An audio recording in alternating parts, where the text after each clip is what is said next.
Hi hello నమస్తే, నేను doctor Mairi. Welcome to you and I body mind and soul channel. మీ healthy life కోసం please do like, share and subscribe to body mind and soul channel. And digital media ద్వారా మేం post చేసిన క్వైరీకి చాలామంది WhatsApp ద్వారా మీ ప్రాబ్లమ్స్ని మీ క్వైరీస్ని మాకు పోస్ట్ చేయడం జరిగింది. సో దానికి ముందుగా అందరికీ ధన్యవాదాలు. వాట్సాప్ ద్వారా మీరు వాయిస్ నోట్లో పంపించిన క్వశ్చన్స్ని విని వాటికి సంబంధించిన ఆన్సర్స్ని తెలుసుకునే ప్రయత్నం చేద్దాం. చూద్దామా మరి? నమస్తే మేడం, నాకు పెళ్ళయి 6 నెలలు అయింది. గత 2 నెలలుగా నా వైఫ్ నన్ను అనుమానిస్తూ నా ఫ్రెండ్స్ లో ఉన్న 2 అమ్మాయిలకి కాల్ చేసి వారితో ఎంత చనువుగా ఉంటానో అనే వివరాలు సేకరిస్తుంది. నన్ను క్రాస్ ఎగ్జామ్ చేస్తూ చిరాకు తెప్పిస్తుంది. నేను కూడా ఒక రోజు నీకు పెళ్లి కాకముందు ఎవరైనా బాయ్ ఫ్రెండ్స్ ఉన్నారా అని అడగ్గా నన్ను అనుమానిస్తావా అని డిబేట్ చేస్తుంది. మరి నా విషయంలో నువ్వు ఎందుకు ఇలా చేస్తున్నావని నేను అడుగుతుంటే ఈ విషయంలో ఇద్దరికి గొడవ వస్తుంది. నేనేం చెయ్యాలి? ఆమెకి ఎలా నచ్చ చెప్పాలి? ఓకే, నమస్తే అండి. మీరు అడిగిన క్వశ్చన్కి ఇప్పుడు మనం సమాధానం తెలుసుకుందాం. ముందుగా మీకు మ్యారేజ్ 6 months అయిందంటున్నారు కాబట్టి కంగ్రాచులేషన్స్ ఫర్ దాట్. అండ్ ఈ ప్రాబ్లమ్ని మనం మెల్లగా చిన్నగా డివైడ్ చేసి చూసుకొని అప్పుడు దాని సొల్యూషన్ తీసుకొచ్చుకోవడానికి ప్రయత్నిద్దాం. ముందుగా పెళ్ళై 6 నెలలే అయింది. సో మీ భార్య మీ ఫ్రెండ్స్ని, అది కూడా మీకున్న గర్ల్స్ ఫ్రెండ్స్ని కాల్ చేసి మీ గురించిన విషయాలు కనుక్కుంటుంది అని చెప్పారు. దాన్ని ఏ కోణంలో తీసుకోవాలి అంటే, ఫస్ట్ ఆఫ్ ఆల్ ఆవిడకి మీ మీద పొజెసివ్నెస్ ఉంది అని, అంటే నా హస్బెండ్ అన్న ఫీలింగ్ ఆవిడకి ఉంది. సో దాన్ని ఆ రకంగా తీసుకోవచ్చు. తర్వాత మీకు మ్యారేజ్ అయ్యి 6 months అయింది అండ్ 2 నెలల నుంచి ఆవిడ మీ ఫ్రెండ్స్ని అడుగుతుంది అంటున్నారు అంటే, ఇక్కడ మనం ట్రస్ట్ ఇష్యూస్ కూడా చూసుకోవచ్చు. అంటే మీకు పెళ్ళి 6 నెలలు అయింది కాబట్టి ఇంకా అంత బాండింగ్ మీ ఇద్దరి మధ్యన క్రియేట్ అయ్యి ఉండదు, అంత ట్రస్ట్ బేస్ ఇంకా ఫామ్ అయ్యి ఉండదు అని అనుకుంటున్నాను. మూడో విషయం ఇక్కడ మనం గమనించాల్సింది ఏంటంటే, తన గురించి అడిగినప్పుడు తనకి ఎవరైనా ఫ్రెండ్స్ ఉన్నారా అని మీరు క్వశ్చన్స్ అడిగినప్పుడు ఆవిడ మీకు గట్టిగా సమాధానం చెప్పడం, అవన్నీ ఎందుకు నువ్వు రిపీట్ చేస్తున్నావు అడుగుతున్నారు అంటే, ఖచ్చితంగా అక్కడ ఆవిడ ఒక నెగిటివ్ ఫీలింగ్లోకి, అంటే నన్ను నా భర్త అనుమానిస్తున్నాడేమో, నన్న ఫీలింగ్కి వెళ్తున్నారేమో అని నాకు అనిపిస్తోంది. ఇంకొక విషయం ఇందులో మనం గమనించాల్సింది ఏంటంటే, మీరు ఆవేశంలో ఆవిడ్ని నీకు బాయ్ ఫ్రెండ్స్ ఉన్నారా అని అడగడం కాస్త అగ్రెసివ్గా అడిగారేమో, దానివల్ల ఆవిడ హర్ట్ అయ్యే అవకాశాలు కూడా ఉన్నాయి. కాబట్టి అలా మనం ఇలా మీ వైఫ్ తరఫు నుంచి చూడొచ్చు. మీ సైడ్ నుంచి ఆలోచిస్తే, ఫస్ట్ పాయింట్, పెళ్ళై 6 నెలలే అయింది కాబట్టి మీరు ఇంకా బ్యాచిలర్ లైఫ్ నుంచి కంప్లీట్గా ఫ్యామిలీ లైఫ్లోకి షిఫ్ట్ అవ్వకపోవడం అన్నది మనం ఒకటి ఆలోచించవచ్చు. ఎందుకంటే మన పెద్దవాళ్ళు అంటూనే ఉంటారు, 6 నెలలు అయితే కానీ వీళ్ళేంటో వాళ్ళేంటో మనకు అర్థం అవ్వదు, వీళ్ళు వాళ్ళు అవుతారు, వాళ్ళు వీళ్ళు అవుతారు అని పెద్దల సామెత ఎలాగో ఉంది. కాబట్టి ఇంకా మీకు ఆ బాండేజ్ క్రియేట్ అవ్వలేదు. మీరు బ్యాచిలర్ లైఫ్ నుంచి యాజ్ అ ఫ్యామిలీ మ్యాన్ అవ్వడానికి మీకు టైం పడుతుంది.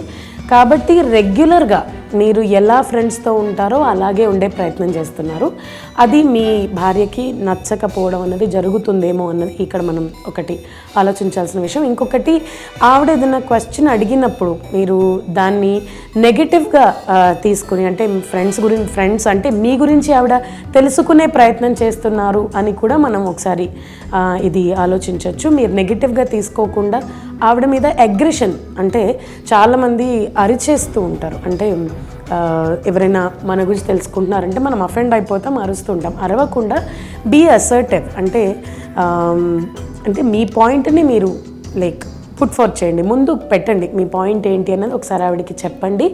కానీ మీరు దాన్ని గట్టిగా అవ్వడం వల్ల మీ దగ్గర ఇప్పుడిప్పుడు ఫామ్ అవుతున్న ఆ బాండ్ ఏదైతే ఉంటుందో అది కొంచెం తగ్గే ఛాన్స్ ఉంటుంది. సో ఇది మీ ప్రాబ్లమ్ని ఇలా డిసైడ్ చేయొచ్చు నాకు తెలిసి. అండ్ దీనికి మెయిన్గా మనం ఏం చేయొచ్చు అన్నది ఇప్పుడు తెలుసుకుందాం. ఫస్ట్ ఆఫ్ ఆల్, మీ ఇద్దరికి సపరేట్గా సింగిల్ సెషన్స్ తీసుకోవడం చేయొచ్చు. అంటే ఇది మేము చేయాల్సిన అవసరం లేదు, మీరే హ్యాపీగా మీ ఆవిడ దగ్గర కూర్చొని ఆవిడకి ఫస్ట్ ఆఫ్ ఆల్ టైం ఇవ్వండి సార్. ఎందుకంటే నాకు అర్థమయ్యేది ఏంటంటే, మీరు ఇంకా మీ ఫ్యామిలీ లైఫ్లోకి మీరు రాకపోవడం వల్ల మీరు ఆవిడతో కూర్చుని టైం స్పెండ్ చేయకపోవడం కూడా ఒక రీజన్ అయి ఉండొచ్చు, లేదా అమితంగా ఆవిడ మిమ్మల్ని ప్రేమించడం అన్నది కూడా ఇంకొక రీజన్ కావచ్చు. సో ఫస్ట్ ఆఫ్ ఆల్ ఆవిడతోటి కూర్చోండి, ఆవిడతో మాట్లాడండి. ఆడవాళ్ళకి ఎవరికైనా సరే కూర్చుని మాట్లాడి వాళ్ళకున్న ప్రాబ్లం ఏంటి అన్నది వినాలి అనుకుంటారు. సో ఆవిడకి మీ టైం ఇవ్వండి. మీరు ఆవిడతో కూర్చుని అసలు ప్రాబ్లం ఏంటి అన్నది చెప్పండి ఆవిడకి. దీనివల్ల అంటే తనకి మీ గురించి కంప్లీట్గా విషయాలు తెలియాలి అన్న ఒక జిజ్ఞాస కూడా ఉండొచ్చు. కాబట్టి మీ గురించి మీరే తనకి అన్నీ చెప్పే ప్రయత్నం చేయండి. దీనివల్ల మీ ఫ్రెండ్స్ని అడిగే ఆపర్చునిటీ లేదా అడగాల్సిన అవసరం తనకి రాకపోవచ్చు. అలాగే మీ ఫ్రెండ్స్ని అడుగుతున్నప్పుడు ఒకసారి మీ ఫ్రెండ్స్ని కూడా అడగండి ఎలాంటి క్వశ్చన్స్ అడుగుతున్నారు.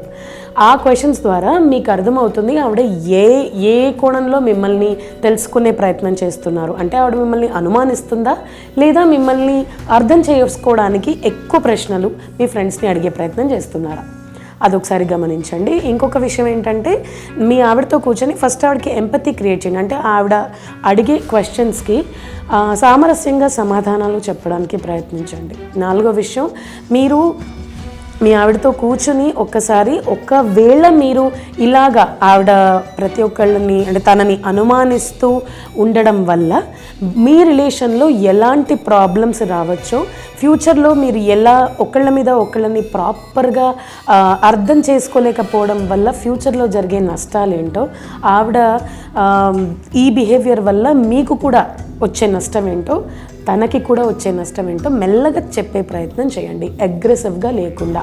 అంటే మీ పాయింట్ని మీరు ముందు పెడుతూ గట్టిగా అరవకుండా చెప్పండి.